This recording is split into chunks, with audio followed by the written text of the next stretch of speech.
Welcome. ভালো আছো সবাই? এই তুমি আমার সামনে স্টুডেন্ট হিসেবে আছো, কিন্তু তোমার বাবার সামনে কি স্টুডেন্ট? না, হয় তুমি পুত্র অথবা কন্যা। ঠিক তেমনি একটি ওয়ার্ড, একটি সেন্টেন্সের ভিতরে কখনো নাউন, কখনো বা অ্যাডজেক্টিভ, কখনো বা ভার্ব, এরকম বিভিন্ন নামে তাকে নামকরণ করা হয়। তাই সেন্টেন্সের অন্তর্গত প্রত্যেকটি শব্দকে আমরা বলছি এক একটি পার্ট অফ স্পিচ, তার কার্যক্রম অনুসারে। এই বিষয়টি আমরা ভালোভাবে জানবো একটু খাতা কলমে। প্রথমে আমরা যাব হচ্ছে স্পিচ, মানে হচ্ছে বক্তব্য অথবা উদ্দেশ্য, উক্তি। মুক্তি। এটা এসেছে স্পিক ভার্ব থেকে। এখন এই বক্তব্য তৈরি হতে গেলে এক বা একাধিক বাক্য প্রয়োজন হয়। যেমন I am a student, I read regularly. এই দুটো বাক্য দিয়ে কিন্তু আমি একটা স্পিচ তৈরি করেছি। তিনি আরেকজন বলল আই শ্যাল গো হোম, এইটাও আরেকজনের বক্তব্য। তো কখনো দুইটা বাক্য, কখনো একটা বাক্য, কখনো 1000 বাক্য, 100 বাক্য, এরকম হতে পারে। একজন বক্তা তিনি যখন বক্তব্য রাখেন, 20 মিনিট বক্তব্য রাখলেন, সেখানে কিন্তু তিনি 20টা বা 30টা বাক্য ব্যবহার করলেন। এই 20-30টা বাক্য মিলিয়ে কিন্তু উক্তি কিন্তু একটাই। তাহলে এই উক্তি বা স্পিচ হতে গেলে তোমার বাক্য বা সেন্টেন্স অবশ্যই প্রয়োজন হবে। একটা সেন্টেন্স প্রয়োজন হতে পারে, একাধিক হতে পারে। বলা হচ্ছে যে বাক্যের অন্তর্গত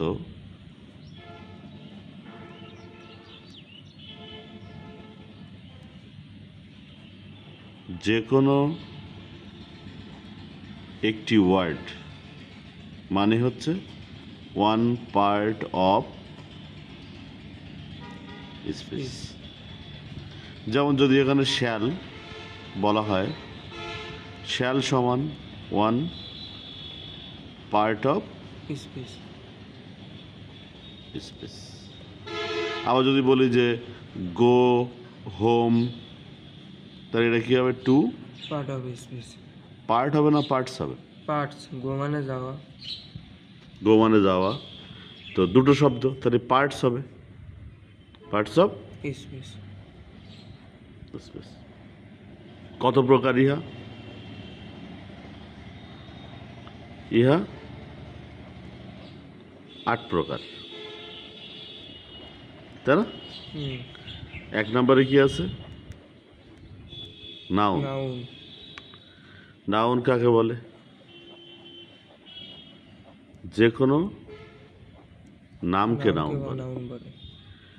এর অনেকের সাউন্ড আছে, অনেকের ইমেজ আছে। যেমন এই কলমটার কিন্তু ইমেজ আছে, পেন। আবার অনেক শব্দ আছে যে নাম, যার কোনো চেহারা নেই।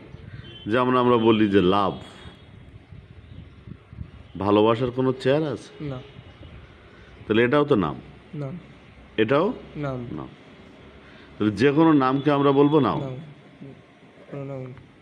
প্রোনাউন কাকে বলে?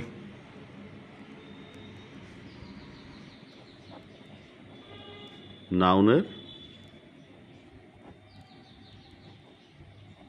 পরিবর্তে ব্যবহৃত হয়। 3 নম্বরে কি? অ্যাডজেক্টিভ কাকে বলে? এই নাউন অথবা প্রোনাউনের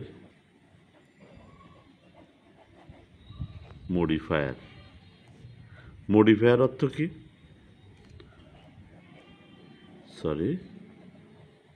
তথ্যদাতা। যিনি একটা তথ্যদাতা, যিনি তথ্য দান দান করেন। কার সম্পর্কে তথ্য দেয়? নাউন আর এবং pronoun। প্রোনাউন সম্পর্কে। তোমার নাম কি? মারুফ হোসেন। মারুফ। মারুফ ইজ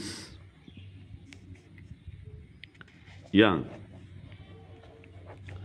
এখানে মারুফ তো নাউন নাকি? জি, নাম তাহলে মারুফকে মডিফাই করছে ইয়াং। ইয়াং ইয়াং হচ্ছে ও Adjective। অ্যাডজেক্টিভ। ঠিক আছে। আবার বললাম যে হি ইজ অনেস্ট। এখানে হি কিন্তু প্রোনাউন। প্রোনাউন হি সম্পর্কে তথ্য দিচ্ছে কে? অনেস্ট। অনেস্ট তাহলে এটা অ্যাডজেক্টিভ। এবার 4 নম্বরে দাও। 4 নম্বর হচ্ছে ভার্ব ভার্ব। কাকে বলে? যা দ্বারা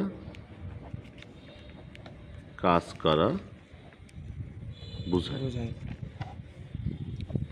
এবং ভার্ব ছাড়া সেন্টেন্স হয় না।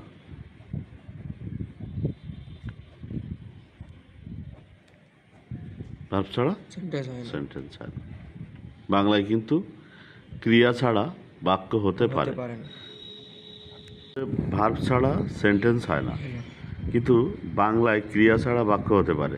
লোকটি গরিব। এখন এইটাকে যদি আমি ইংরেজিতে বলি, লোকটি ইংরেজি কি? The man. The man. আর গরিব ইংরেজি পুয়ার। সেন্টেন্স হবে দ্য ম্যান পুয়ার। কিন্তু বাংলায় কিন্তু লোকটি গরিব একটা বাক্য ছিল। এই জায়গায় আমাকে একটা ইজ নিয়ে আসতে হচ্ছে। The man is poor. Poor. লোকটি হয় গরিব। হ্যাঁ, এই যে এই ভার্ব ছাড়া ইংলিশ সেন্টেন্স হবে না। এই কারণে ভার্বকে বলা হয় ফাদার অফ সেন্টেন্স। তো 5 নম্বরে হচ্ছে অ্যাডভার্ব। অ্যাডভার্ব। কাকে বলে? দেখো, এই অ্যাডজেক্টিভের কাজ ছিল কি? নাউন প্রোনাউন এবং প্রোনাউনকে মডিফাই করা, মানে তথ্য দেওয়া। তথ্য দেওয়া। অ্যাডভার্বের কাজ হচ্ছে ওই অ্যাডজেক্টিভকে মডিফাই করা, এই ভার্বকে মডিফাই করা, অন্য আরেকটা অ্যাডভার্বকেও মডিফাই করা। তাই বলা হচ্ছে অ্যাডভার্ব সমান অ্যাডজেক্টিভ, ভার্ব অথবা অন্য অ্যাডভার্বের মডিফায়ার। তাহলে অ্যাডভার্ব কি করবে? অ্যাডভার্ব অ্যাডজেক্টিভকে, ভার্বকে এবং অন্য আরেকটা অ্যাডভার্বকে মডিফাই করবে। যেমন আমরা বলেছিলাম হি ইজ অনেস্ট। অনেস্ট তো অ্যাডজেক্টিভ ছিল না? যদি বলি যে হি ইজ ভেরি অনেস্ট, এই ভেরি শব্দটি কিন্তু অনেস্টকে মডিফাই করবে। অনেস্ট কি ছিল? অ্যাডজেক্টিভ ছিল। তাহলে অ্যাডজেক্টিভের মডিফায়ারকে কি বলা হয়? অ্যাডভার্ব বলা হয়। আবার যদি বলি যে হি ওয়ার্কস ফাস্ট, এখানে হি হচ্ছে প্রোনাউন, ওয়ার্কস হচ্ছে ভার্ব। ফাস্ট কি? First adjective. ফাস্ট কাকে মডিফাই করে? ভার্বকে। ভার্বকে। তো ভার্বের মডিফায়ারকে কি বলা হয়? ভার্বের মডিফায়ারকে কি বলা হয়? অ্যাডজেক্টিভ। অ্যাডভার্ব। ও অ্যাডভার্ব। যদি বলি he works very fast, very কাকে মডিফাই করছে? ফাস্ট। ভেরি ফাস্টকে। তাহলে অ্যাডভার্বের মডিফায়ারকে কি বলা হয়?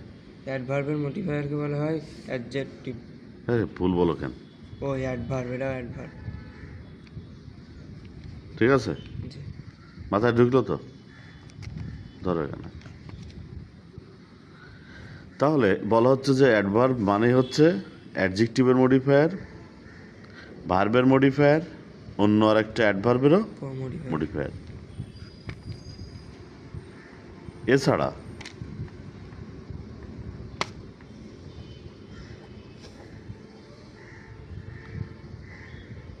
কখন, কোথায়, কিভাবে, কেন,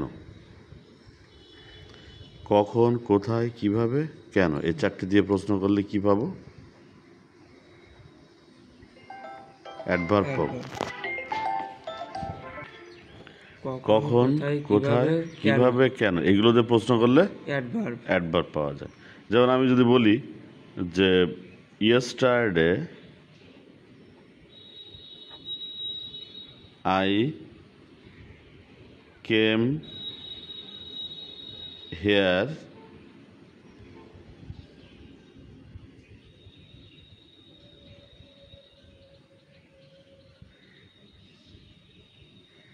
secretly to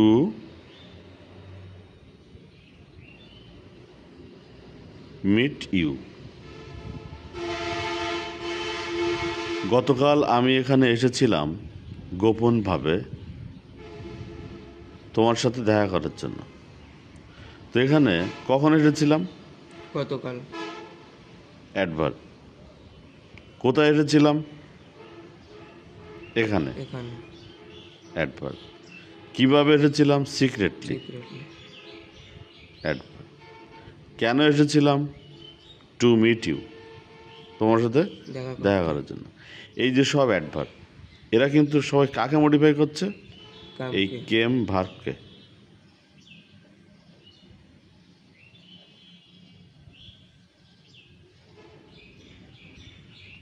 ঠিক আছে? তাহলে অ্যাডভার্ব হচ্ছে অ্যাডজেক্টিভ, ভার্ব অথবা অন্য অ্যাডভার্বের মডিফায়ার।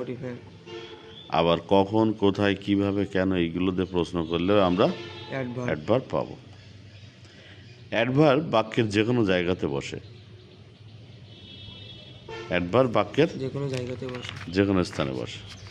সেই কারণে অ্যাডভার্বকে আমরা বলি গ্র্যান্ডফাদার অফ সেন্টেন্স। তো নাম্বার 5 এর পরে নাম্বার 6 কার অবস্থান?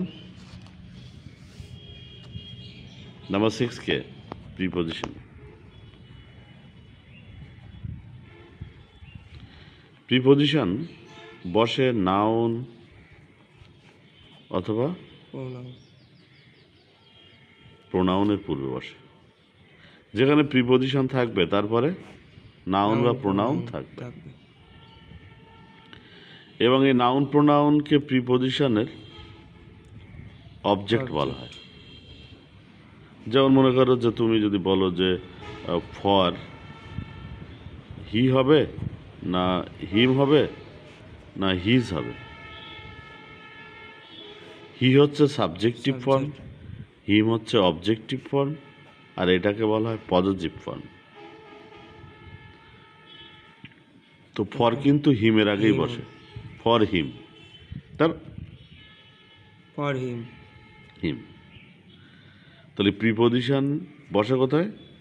প্রিপোজিশন মানে হচ্ছে নাউন বা প্রোনাউনের পূর্বে পূর্বে বসে।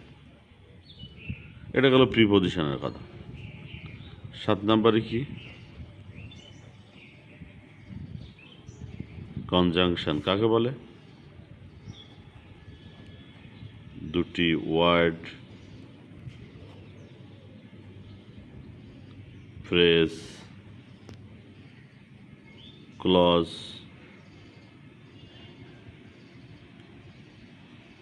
অথবা সেন্টেন্সকে যুক্ত করে।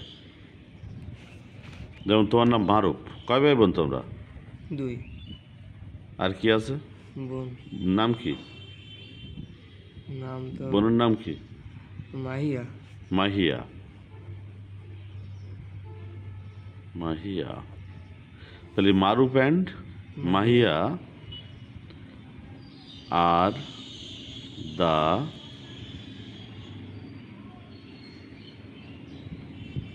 স্টুডেন্টস অফ, মনে করো যে নলতা হাই স্কুল। ঠিক আছে? তাহলে এখানে মারুফ এবং মাহিয়াকে যুক্ত করছে কে? এইটাই কিন্তু কনজাংশন। বাংলা এটাকে আমরা অব্যয় পদ হিসেবে জানি। এই যে অ্যান্ড, বাট, অর, এগুলো সবই হচ্ছে অব্যয়। কনজাংশন, অব্যয় পদ। মোটামুটি এগুলো তো চেনো। 8 নম্বরে কি? Nationalization interjection. ও ইন্টারজেকশন। ইন্টারজেকশন যা বিস্ময় প্রকাশ করে। বিস্ময় মানে কি আবার? হঠাৎ আনন্দ বা হঠাৎ দুঃখ। এই হঠাৎ আনন্দ বা হঠাৎ দুঃখ প্রকাশ করে ইন্টারজেকশন। ইন্টারজেকশন বিস্ময় সূচক। বিস্ময়, বিস্ময় না। বিস্ময়। যেমন বলি আমরা ওহ, আহ, এলাস, হুররে, এগুলো সবই হচ্ছে বিস্ময় সূচক বাক্য। বিস্ময়সূচক বাক্য। শব্দ। শব্দ। যদি কোনো শব্দের পরে এই চিহ্ন আমরা পাই, তাহলে এটাকে আমরা বলবো বিস্ময় সূচক। ইন্টারজেকশন।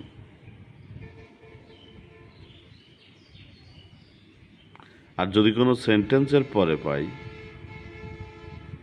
এই বিস্ময়সূচক চিহ্ন, তাহলে সেটাকে আমরা বলি এক্সক্লামেটরি সেন্টেন্স।